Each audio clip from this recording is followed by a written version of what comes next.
દુર્વાસા પણ મહાન ઋષિ હતા.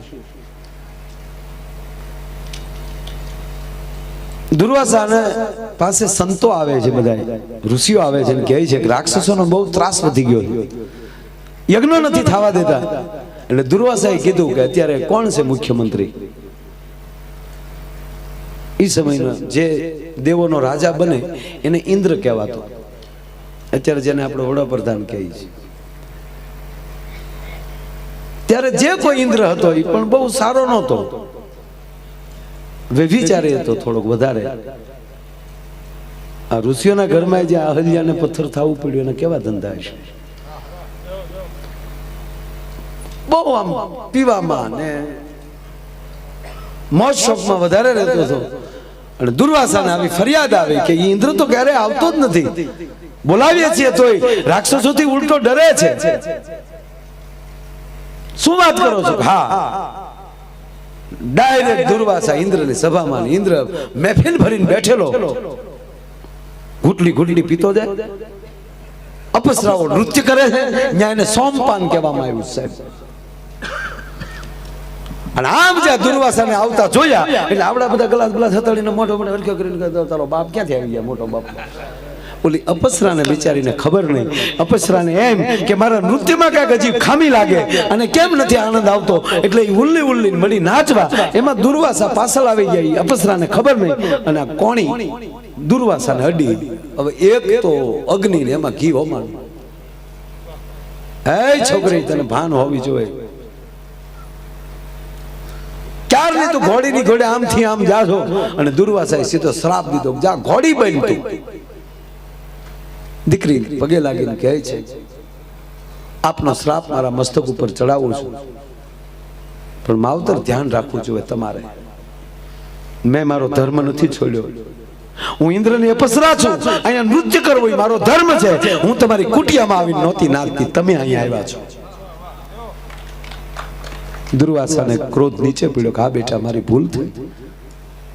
તો મારું શ્રાપનું નિવારણ કે જ્યારે 3.5 વજ્ર ભેગા થશે ત્યારે તારા શ્રાપનું તું પાછી અપસરા બનીને સ્વર્ગમાં આવી આવીશ. અને ઉતરી ભાઈ, ટૂંકી વાત લઉં, કદાચ પંચાલની ભૂમિ હોવી જોઈએ, ત્યાંની ઘોડી વખણાય. અને એ જ દ્વારકાનો હિમાળો પકડે. અહીંયા સુધી હસ્તિનાપુરનું રાજ, અને હસ્તિનાપુરનું રાજ પૂરું થાય એ શેવાળાનો આ રાજા ન્યાલી પછી દ્વારકાની હદ લાગી જાય. ત્યાં ઘોડીથી ઉતરી.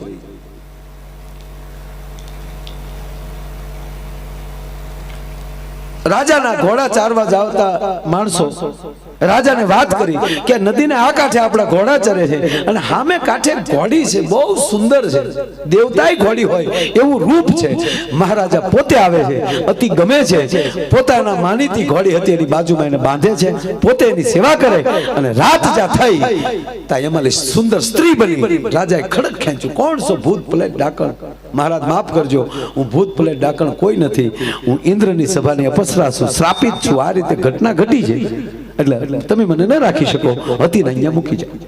તક ના બેટા, મેં તને આશરો દીધો છે, મારે તારું જતન કરવું જોઈએ. તો આ રાજ કોઈને કહેતા નહીં, અને તમારથી મને કોઈને દેવાય નહીં. ખોળિયામાં પ્રાણ હશે ત્યાં સુધી નહીં આપું, હું તને વચન આપું.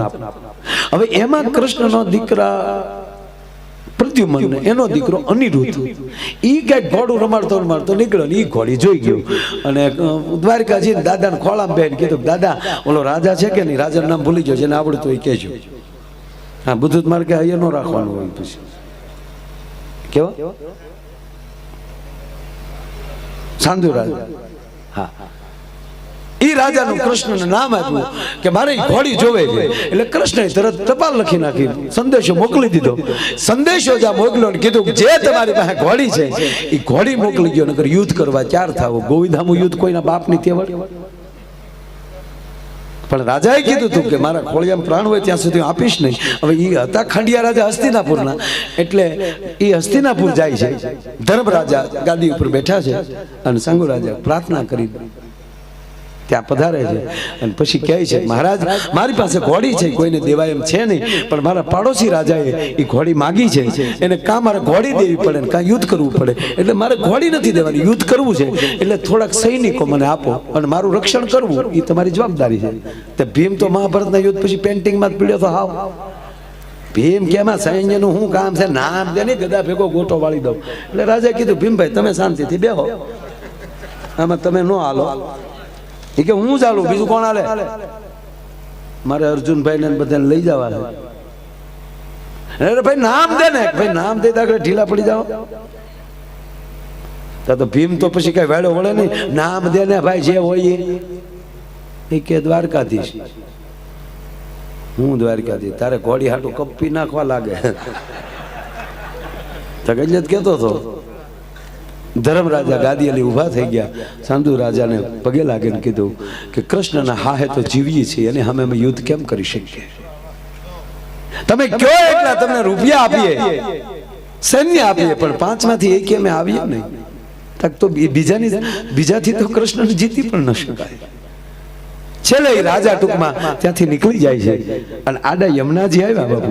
એટલે એમ થયું કે બીજે મરવું એની કરતા યમુનાના કાંઠે મરવું તો મને મોક્ષ મળે, અને મારા મર્યા પછી ભલે એ લઈ જાય તો હું વચન ભંગ ન થાવ. છે ખડકી, લાકડા ખડક્યા અને બળવાની તૈયારી કરી. એમાં અર્જુનનો દીકરો અભિમન્યુનો દીકરો મહારાજ પરીક્ષિત, મૂળ બાપુ 7 વર્ષનો, ઈ નામ આવેલો અને જોઈ ગયો ઓલાને આપઘાત કરતા. એટલે કીધું નીચે ઉતાર. આમાં ઉંમરની જરૂર ન પડે, હરિયને ઘરે ન હોય, જેના ફળિયામાં કુંજર ફરે પછી એને વયની વાતું ન હોય, ઓલા કેહર બચાને કાગડા ઉગાને હું વયની જરૂર પડી? માએ કીધું તારે નવઘણ બનીને જવાનું છે. તલવારું ક્યાં હતી સાહેબ? યાની નહોતો સાંભળતો કે દેવાજ બોદર આ જો નવઘણ હોય, અમારો દુશ્મન હોય તો અમારો દુશ્મની તમારો દુશ્મન કર તલવારનો ઘા. છોકરો સાંભળતો હતો. દેવાજ બોદર કીધું મારો વડિયો હોય તો હું ઘા કરું. મહારાજ તમારો દુશ્મન છે, તમે ઘા કરો. હવે આવી ઘટના ઘટતી વાઈટ ઠેકીને વયું ન જાય. એ તો મારા બાપા ખોતું ખોતું કે નવઘણ તો ગધે દે, હું તો ઉગો વયું ગયું ઓડો ઇતિહાસ નો થયો હોય. એને ઉંમરની નો જરૂર હોય સાહેબ, એ જન્મથી જ એની ઉંમર હોય. 7 વર્ષનો પરીક્ષિતનો પડકારો કેવો થયો? નીચે ઉતાર, હું ક્ષત્રિયનો દીકરો છું અને મારી સામે કોઈ આપઘાત કરે એને મરવા દો, તેનું પાપ મને લાગે. તને મરવાનો તો નીચે ઉતાર. એ કે પણ ભાઈ આવું બધું થયું છે, તારા દાદાએ બધાએ ના પાડી છે. હેઠો ઉતર, ભલે ના પાડે. આજ મારો બાપ હાજર નથી એટલે અભિમન્યુ તો છે નહીં, અને હું અભિમન્યુનો દીકરો છું. નીચે ઉતર, હેઠો ઉતર, બે નવ કિરેમ ઘડી બેઠા બેઠા આગળ બધું ગોઠવાઈ જાય. જોતો પડખે બેહાડી દીધો. ભાઈ બપોર સાંડી ગયું, જમવાનું ટાણું થયું. ધર્મરાજ યુધિષ્ઠિરે ભીમને કીધું કે ભીમ ઓલો ક્યારનો નાવા ગયો છે, છોકરાઓ ની આવે પછી જમવા બેહવું જા, બોલાવે ને. ભીમ આવ્યો ને તો ઓલાને પાડી ગયો. ભીમે એને ઘૂસતો મેળ્યો, છોકરું પટાવીને બેહી ગયો. પરીક્ષિતે કીધું કે દાદા બેહી જાવ તો.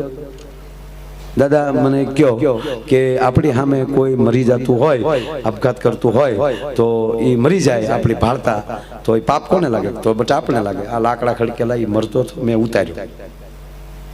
એવું છે કે હા બેહી જાવ. તારી ગદા ગઢી થઈ ગઈ, આગળ તાણ્યું નતો માનતો, બેહી જાય. બેહી ગયા. સહદેવને મોકલ્યા, એને એ જ કીધું બેહી જા સહદેવ. દાદા નિકુલ આવ્યા, એને બેહાડ્યા. છેલ્લે ધર્મરાજે કીધું કે અર્જુના જાય બધા નહીં યારે જાતો તું. હા ને અર્જુન આવે છે, જોયું ત્યાં ડાયરો બેઠેલો, મીંડી રમતા હતા. હા પછી 3-4 થઈ ગયા પછી તો હું કઈ નવું કે ન હાલે. આવું ક્યાંય લખેલું ન ગોતતાની પાસે. 7 વર્ષનો પરીક્ષિત કહે છે કે દાદા યુદ્ધ તારો ધર્મ છે. એ કેનારો આજ હામો આવ્યો તો તારો ધર્મ ચૂકી ગયો તું. ભીમે કીધું મોટા ભાઈ બેહો, આ છોકરો કાગવાસ નાખે રહેવા દેવા ન રહેવા દેવાનો. છેલ્લે ધર્મરાજ આવે છે, અંતે નિર્ણય કર્યો અને કેવરાવો હવે કૃષ્ણને યુદ્ધ કરવાની અમારી તૈયારી છે. અને સાહેબ સવારમાં યુદ્ધ છે, રાતે મીટિંગ થઈ. ધર્મરાજે કીધું કે અર્જુન ના તારું ગાંડી નહીં ચાલે. કેમ કે સામે કૃષ્ણ ચક્રધારી છે. ભીમે કીધું નો ટેન્શન, કારણ કે સુદર્શન ચક્ર વજ્ર છે. હવે એની સામે વજ્ર કયું? તો ભીમને કીધું તું શું કે કાંઈ મૂંઝાવણ છે નહીં, ભીમભાઈ બેઠો જ છે. કે કઈ રીતે? ભોળાનાથ નો ભગત છો. હા, કાલ પૂરતું ભોળાનાથ નું ત્રિશુલ લઈ આવું. એની સામે લાગે એ થાય. અને તમને કહું, ભીમ મળ્યો દોડવા ત્યાં આપણું ભીમના એ બધો એરિયા આખી રાત ભોળાનાથના મંદિરમાં ઓમ નમઃ શિવાય, ઓમ નમઃ શિવાય, ઓમ નમઃ શિવાય. પરોઢિયું થયું, ભોળાનાથે આંખ ન ખોલી, નદીમાં આડો હોઈ ગયો ભીમ. અને પાણી હાલ્યું નદી દેવળમાં. હા, ભોળાનાથ મુજાણા, એ ભીમડા કે ભીમડા ને નકુસા માંગલી હોય તો જ બાપુ આવ્યો એ રાતના કે છે હું ત્રિશુલ જોવે કાલ નો દી હાજે પાછું. ભોળાનાથ કે લાયસન્સ વાળું છે, ગમે ન દી દેવાય. પાર્વતીએ કીધું ગયો ને બિશાડો રાત નો આવ્યો હોય તો કઈ છોકરો હમણાં ન આવ્યો હોય. એનું કીધું તો માનું, કીધું તો માનવું જ પડે બાપુ ને. બીજું ઘર હતું ડૂબવા. એ કે તો જો ભીમ, જો ભાઈ કોઈની ઉપર ઘા ન કરાયો, આડું તો દેવાય ને. હા, આડું દેવાનું લઈ જાવ બાપુ, કોઈ ઘા નહીં કરું, આડું જ દે. હા, ત્રિશુલ ખંભે રમાડતો આવ્યો. અને કીધું ધરમભાઈ ને, અર્જુનભાઈ ને, એ કે આમ જો આવી ગયું. એ કે જો સાંભળ, તું આજ ખાતો નહીં, તું ખાઈ જાય તો હુઈ જા. તું હુઈ ગયો એટલે આખું કુળ હુઈ ગયું મને લઈ જતા. અને કૃષ્ણ ખીજાણો ને તો કાંઈક વાસ ના કહેવા નહીં રહેવા દે. તું આખી ફોજ ની પાછળ જેવા કૃષ્ણ ક્રોધમાં આવે સુદર્શન ચક્ર જો મૂકે એ ભેગું ત્રિશુલ મૂકી દેજે. હું એ બીજો આખી ફોજ ની પાછળ એ ટૂંકમાં લઈ લઉં. યુદ્ધ જામ્યું.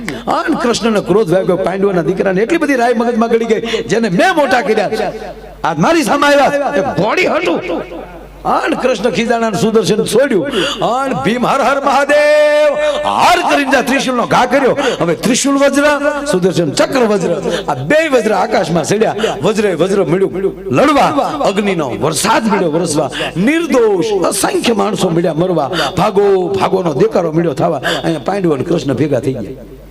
કૃષ્ણ કહેલા ભીમ તારી હેઠે ક્યારે છે મોટા ભાઈ? હું ભીમ શીખી દીધું ને. જીકવાના હવા તો નહીં, વજ્ર કહેવાય. કે વજ્ર કે મીરી થોડું જોવાય, વજ્ર કહેવાય. તો હવે આમ જોયું અર્જુનના રથ ઉપર હનુમાન દાદો બેઠેલો.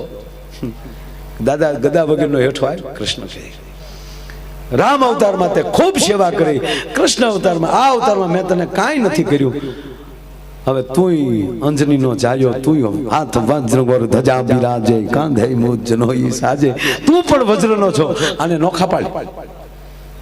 હનુમાને કીધું કે લોટકી બાઈ સુડલી પહેરલે ને એમ તારું સુદર્શન ચક્ર પહેરલો, અને આ ટસલી આંગળીએ ત્રિશુલને રમાડતો આવું, કારણ કે 11મો રુદ્ર છું. પણ ઈ એક વજ્ર, વજ્ર સુદર્શન, ત્રીજો અજનીનો જાયો, આ ત્રણ વજ્ર ભેગું થઈને નીચે આવું એટલે પાતાળ ફાડી નાખું, ધરતી તૂટી જાય. હેઠે મારે વજ્ર જોવે. ભીમ કે અડધું હાલે? હા, ભીમ અડધો વજ્ર નો. એ વજ્ર વાળું પડખું ફરીને હું જાય, મારું પગ અડી જાય એટલે પ્રોગ્રામ પૂરો.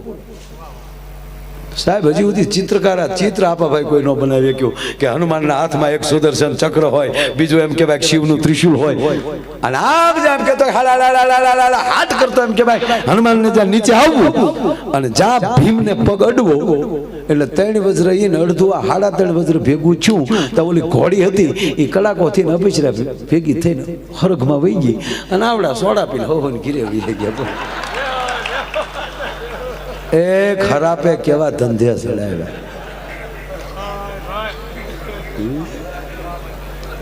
મીઠું બોલો, જેટલું બોલાય એટલું મીઠું બોલશો ને ગાળું દેતા છે તો સારું લાગશે. આ કોયલ બોલે ને કેવું ગમે આપણે, કારણ કે મીઠું બોલે. નકર શું કહેવા માંગે બાપુ એ કે સમજાતું નથી. કોયલ શું કહેવા માંગે આપણે સમજીએ છીએ, દેતી હોય આપણને શું ખબર. અહીંયા આંબે બેઠી હતી ત્યાં ખાટલો લઈને મીર્યો તું ગાળે દે, પણ છતાં મીઠું લાગે છે. મોર શું કહેવા માંગે છે ગમતું નથી, છતાં મીઠું લાગે છે, કારણ કે એનો ટંકો મીઠો છે. ઘોડિયામાં સૂતેલું બાળક ઘૂઘવાટા કરતું હોય, એનો શબ્દ સમજાતો નથી, છતાં મીઠું લાગે છે. શું કામ?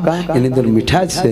એમ જેટલું બોલાય એટલું મીઠું બોલો, અને જે સમાજના સારા કામ કરતા હોય આવા એને ખૂબ આવકારો. સવારના પોરમાં એના નામની એક માળા કરો ભગવાનને, કે એને દીધું ને હજી મારા નાથ દેજે, જેથી કરીને સમાજ બાજુ દેતો રહે અને આવા ઉજળા કામ કરતો રહે. એ બધાય દાતાઓને ધન્યવાદ આપું છું. અને હવે ભાઈ નાથભાઈને વિનંતી કરું કે આવો મારો બાપુલ્યો, એને મોજ આવે એવી વાતો લઈને આવે. નાથભાઈ આહિર, તાળીના ગળાથી આપણે વધાવે. નાથભાઈ આહિર.